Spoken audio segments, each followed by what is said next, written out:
Estamos recebendo aqui no Roda Viva da Rádio Educadora o Dr. Miguel Alves, que é perito geral, né? E a gente vai falar já sobre essa nova nomenclatura, porque o governo do Estado, né, confirmou uma modificação de autonomia, inclusive. A gente já havia em um outro momento conversado com o Dr. Miguel Alves aqui sobre a questão da perícia, a necessidade de expansão pelo interior do estado do Maranhão, né? E aconteceu, né? Momentos depois, o governo entendeu a necessidade, o Maranhão, né, entra no rol dos estados que tem autonomia na perícia, foi o 19º, né, a 19ª unidade da federação, e a gente vai conversar sobre esse tema aqui no Roda Viva da Rádio Educadora. Dr. Miguel Alves, satisfação tê-lo mais uma vez aqui na Rádio Educadora, recebendo no Roda Viva. Bom dia, Juraci, bom dia a todos os ouvintes da Rádio Educadora. É um prazer muito grande e uma honra em retornar, né, com essa informação, até porque o senhor profetizou isso aí no final do ano, né, quando nós... A gente teve uma conversa aqui, né? Perfeitamente. Quando nós abordamos o tema, e o senhor foi enfático, o senhor disse, se o governador quiser, ele resolve essa situação. Foi, na verdade, é uma provocação, né? Correto. Se o governador quiser, dá autonomia assim como os outros 18 estados já tinham, né? E como, diante de um projeto que foi apresentado ao nosso secretário de Segurança Pública, Dr. Jefferson Portela, e ele naturalmente levou esse projeto para apreciação do senhor governador Flávio Dino, já fazia parte, era uma das metas do programa de governo dele, e graças a Deus, né, e fazendo a leitura do que acontece no mundo e por todo o país, já que tínhamos 18 unidades de perícia autônomas, e o excelentíssimo senhor governador, através da medida provisória número 303, de 12 de dezembro de 2019, instituiu a perícia oficial de natureza criminal do Maranhão e criou o cargo de perito geral. Doutor Miguel, havia uma necessidade, né, premente, porque muitos municípios do interior do estado do Maranhão não têm unidade, né, da perícia. Como é que vai funcionar essa autonomia e de que maneira o planejamento a partir de agora será analisado para que essa expansão da perícia possa chegar a muitos municípios aí que tem que fazer um deslocamento muito grande para ter uma perícia, ter um laudo pericial? Na realidade, o objetivo do senhor governador não é simplesmente a criação de uma instituição nova, com um cargo novo, né? Na realidade, permitir que a missão da perícia no estado do Maranhão se torne mais efetiva, certo? Tem a possibilidade de realmente atender o cidadão onde quer que ele esteja. Nós que trabalhamos diretamente com a matéria, nós somos constantemente demandados, e aqui eu citaria o exemplo mais chocante, que são os casos de morte violenta, para você remover cadáveres de locais onde não existe trabalho pericial para uma unidade mais próxima. Só que a situação geográfica do nosso estado... Isso representa, né, em alguns casos, até uma dor para a família. Com certeza. Na realidade, é uma revitimização. A dor já da perda do ente querido, e depois é muito grande, a dor de ver a dor todo... fica maior, né? Vê um deslocamento com uma distância maior. É um deslocamento, tem que levar a unidade mais próxima, e ainda tem a fase posterior, que é devolver esse cadáver para a família. Devolver com dignidade. Essa questão da dignidade, ela tem que levar em conta um tempo hábil, um tempo que seja aceitável, né? E nós temos dificuldade de fazer isso com o reduzido número de unidades. E graças a Deus, o senhor governador, analisando toda a proposta que foi apresentada, além da criação da perícia oficial e do cargo de perito geral, ele imediatamente mandou estabelecer mais 8 unidades regionais de perícia. Então, serão criadas mais 8 unidades de perícia no Maranhão. Correto. Na realidade, só fazendo a correção, são 8 unidades regionais previstas. Das 8, nós temos 2 regionais em pleno funcionamento, que é a Imperatriz e a Intimon, e as demais a nossa missão, é trabalhar para instalar então, e colocar são 6 em funcionamento. Serão criados? 6 a mais. Serão 6 a mais. Correto. Já determinados locais? Perfeitamente. Dentro de um estudo situacional em relação à perícia do Estado, levando em conta tanto a questão geográfica como populacional, e distribuída em todas as macro-regionais do Estado. certo? Região norte, aqui para Pinheiro, né? Região central, Presidente Dutra, e por aí vai, né? Mais 6 unidades regionais. Santa Inês também vai para Santa Inês já está contemplada, né? Estava previsto o Instituto Médico Legal desde 2015, estamos trabalhando em conjunto com a Prefeitura, e a prefeita Vianney Brigel já fez a doação de um prédio para a instalação dessa unidade, e ela já vai ser transformada numa unidade regional de perícia, para, além de atender o município de Santa Inês, atender toda aquela região. Agora, a gente está falando aqui de planejamento e já quero falar de operacionalização. Quando é que se torna a realidade? Correto. Também, diante dessa análise situacional, né, o nosso secretário de Segurança encaminhou um expediente ao senhor governador, solicitando a nomeação de mais peritos criminais, e isso está sendo viabilizado. Via concurso? Na verdade, nós temos um quantitativo aí de 20 peritos criminais já formados pela Academia de Polícia, aguardando a nomeação. Então, nós teremos o início da nomeação desses colegas peritos criminais, para que a gente possa dar andamento a esse processo de interiorização. A nível nacional, teve uma manifestação do senador Humberto Costa, de uma proposta de emenda que estava tramitando, e ao que parece ele se mostrou contrário, né?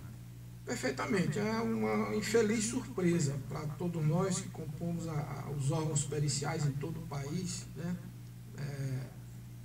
Houve a primeira Conferência Nacional de Segurança Pública nos idos de 2010, e essa Conferência Nacional foi precedida de conferências estaduais e conferências municipais. Alguns estados com mais de uma conferência estadual, e os municípios maiores, inclusive, com mais de uma conferência municipal. Como ocorreu aqui em São Luís, né, onde participei com diversos peritos de várias conferências municipais, né, inclusive uma delas promovida pelo Ministério Público do Estado, né, onde estivemos presentes. Ou seja, são audiências públicas, né, onde foram ouvidos todos os trabalhadores, todos os gestores do sistema de segurança pública. A gente não está falando só de órgão pericial. A conferência abrangia tudo que se referia à segurança pública, né? Então, trabalhadores, gestores e principalmente a comunidade, né? Houve um investimento por parte da União, ou seja, houve um custo bastante elevado para você poder fazer esse trabalho. Mas a mobilização a nível nacional, né, dos peritos, em que pé está em relação, por exemplo, à manifestação contrária a uma proposta do senador Humberto Costa? De que maneira vocês se articulam a nível nacional? Perfeito. Através do Conselho Nacional de Dirigentes de Polícia Científica, que congrega os dirigentes das perícias de todos os estados, bem como através da Associação Brasileira de Criminalística e a Associação Brasileira de Medicina Legal, que congregam os integrantes dos quadros da perícia oficial em todo o país, né? A nossa surpresa, só para concluir o raciocínio, é que a infeliz surpresa é mais um pedido, né? Na verdade, um único pedido para a realização de mais uma audiência pública, depois que centenas de audiências públicas foram realizadas. Ou seja, além de injusto, interesses, né? Interesses de algumas categorias que não querem ver o trabalho pericial progredir. Infelizmente, eu não diria nem de categorias, porque é injusto, mas de alguns membros de algumas categorias, né? E, na realidade, esquecendo, inclusive, que o benefício para a melhoria do trabalho pericial é para o cidadão. Nós trabalhamos para atender bem o cidadão. E, claro, com esse atendimento, e dentro do métier do nosso trabalho, produzir a prova pericial e apresentar um resultado qualificado, tanto para a fase processual, dentro do inquérito, quanto para o Poder Judiciário, né? Colocando a disposição. Doutor Miguel, a perícia, a gente sabe, o trabalho que os senhores fazem é fundamental para a sociedade, né, para todos os segmentos. Mas a gente precisa, né, não só do Maranhão, mas todo o Brasil, de uma agilidade maior, né? E quando se fala nessa autonomia também, tem outras questões que são abordadas, por exemplo. Eu acho que não demora muito, os próprios profissionais com essa autonomia já devem pensar em sua situação de cargos e carreiras, né, de progressão, como é que vai existir, tem uma situação de reajuste salarial, se vai melhorar estrutura, né, física, de logística de todo o trabalho, tempo para essas perícias. Eu vejo, por exemplo, nós vivemos numa capital como São Luís com muitos acidentes de trânsito, né? Correto. E nós temos aí muitos casos em que a perícia acaba demorando um pouco. Isso vai de encontro àquilo que o cidadão, né, espera. Como é que vai funcionar a melhoria? Essa é uma perspectiva real? Fazendo analogia com o que já aconteceu nas outras unidades em que os órgãos se tornaram autônomos, a consequência foi a melhoria de toda a estrutura do trabalho pericial, tanto com a criação de mais unidades, quanto com a nomeação de mais profissionais, por meio da realização de concursos específicos. O mais importante desse processo de autonomia que já iniciou-se aqui no Maranhão é a autonomia orçamentária e financeira, né? Então, quando a gente tem um orçamento próprio, a gente pode fazer um planejamento de forma mais aperfeiçoada, sem depender da decisão de outros planejamentos, digamos assim, né? Sem que o nosso planejamento esteja dependendo de um orçamento público, de um orçamento de outra unidade. Porque o setor de perícia, para ficar bem claro para quem está ouvindo, ele tinha um orçamento que era funcionava de forma extraordinária, né? Tinha que buscar recursos junto ao outro órgão, ou dentro do próprio órgão, mas de instâncias superiores. E agora não. Você vai ter uma previsão orçamentária para trabalhar, né, todos os anos. É Perfeitamente. Isso, né? Se nós soubermos que temos R$1.000 para investir, a gente vai poder fazer um planejamento exatamente em cima daquele valor que foi disponibilizado, né? Antes nós não sabíamos, certo? Porque o orçamento não era próprio. E claro, o orçamento da Polícia Civil, e diga-se de passagem, que um esforço muito grande por parte da Delegacia Geral para atender nossas demandas, mas é praticamente impossível, porque existe uma quantidade grande de delegacias que precisam ser estruturadas, equipadas, né? A Polícia Civil passa por um processo de reestruturação, de modernização contínua, com a melhoria de todo o aparato de investigação, e existe, entre aspas, uma disputa por conta do orçamento, né? Já com a autonomia orçamentária e financeira, nós vamos poder trabalhar com orçamento próprio, fazer nosso planejamento de forma individualizada e, acima de tudo, executar aquilo que nós planejamos. Porque, às vezes, nós planejamos, né, mas, por falta do orçamento próprio, nós não temos como executar, né? E essa foi a decisão do senhor governador, a criação do orçamento próprio. Com essa modificação de autonomia, foi criado o cargo perito geral. Correto. Hoje, o doutor Miguel é perito geral. Perfeito. Até esse momento, estamos à disposição do sistema de segurança pública para conduzir e participar dessa missão, e vamos nos esforçar muito, né? É um desafio muito grande. E para essas regionais, como é que fica a nomenclatura? Nós temos as diretorias regionais de perícia, né?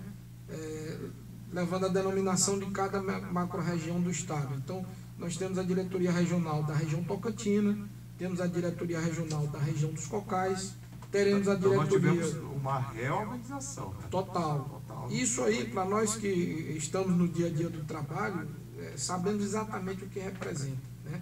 E representa a melhoria na prestação do serviço. Esse é o nosso objetivo.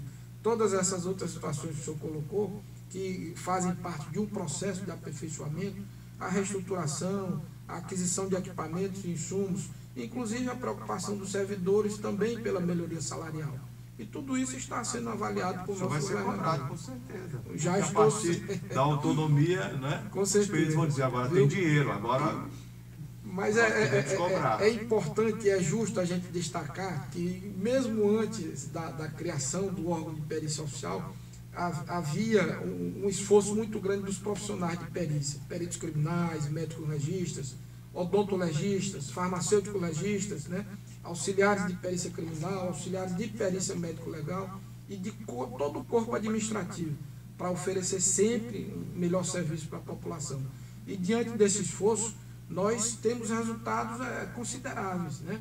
Resultados que, se você bota no papel para apresentar, nós saímos de aproximadamente 50% de produção de laudos em relação à quantidade de ocorrências para mais de 90%. O repórter José Carlos Teixeira, inclusive, trouxe ainda há pouco uma reportagem aqui completa sobre o caso da mulher que foi morta no hotel no bairro de São Cristóvão, né? Correto. E no primeiro momento se falava no estrangulamento, mas não ficou claro as características, e a perícia foi lá e determinou que realmente aconteceu naquele dia, naquele momento ali no hotel.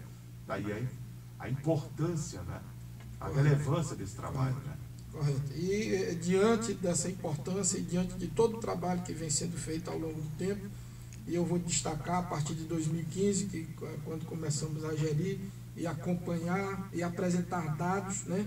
Essa autonomia, ela também é um reconhecimento por parte do governo do Estado ao trabalho desenvolvido pelos peritos oficiais no Estado do Maranhão. Nós temos quantos peritos hoje? Nós hoje estamos com aproximadamente 220 profissionais distribuídos em todos esses cargos, né?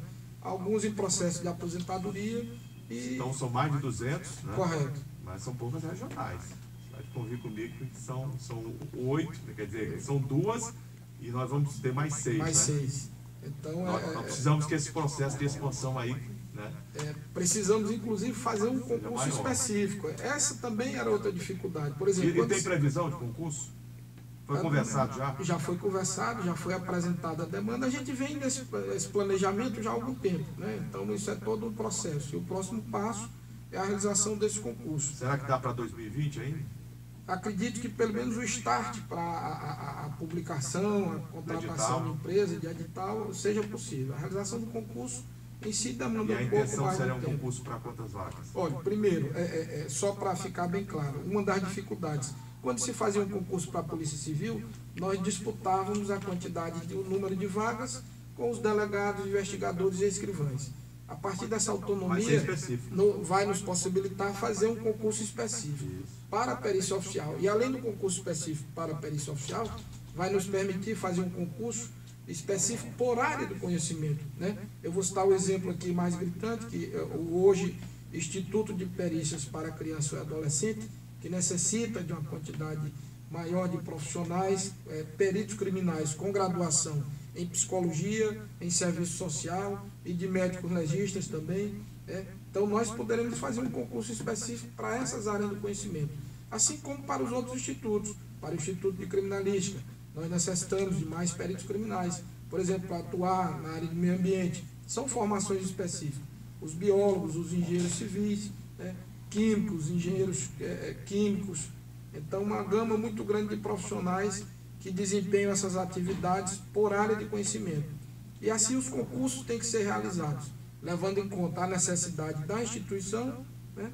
Bem como a graduação de cada profissional. E antes isso não nos era permitido.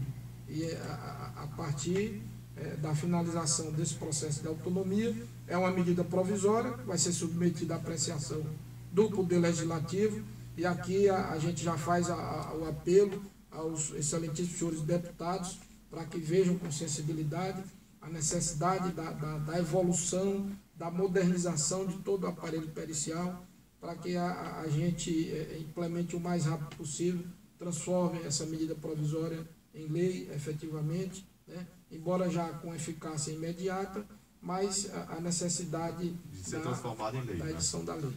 Eu conversei aqui no Roda Viva da Rádio Educadora com o Dr. Miguel Alves, que é perito geral, né, do Estado do Maranhão, e veio aqui falar sobre essa questão do trabalho da perícia, expansão, inclusive, das perícias, com mais 6 regionais que vêm pela frente, essa boa notícia em relação ao concurso também, pelo que o senhor falou, a possibilidade, né, do edital ser lançado ainda este ano, né, com efetivação do concurso para 2021.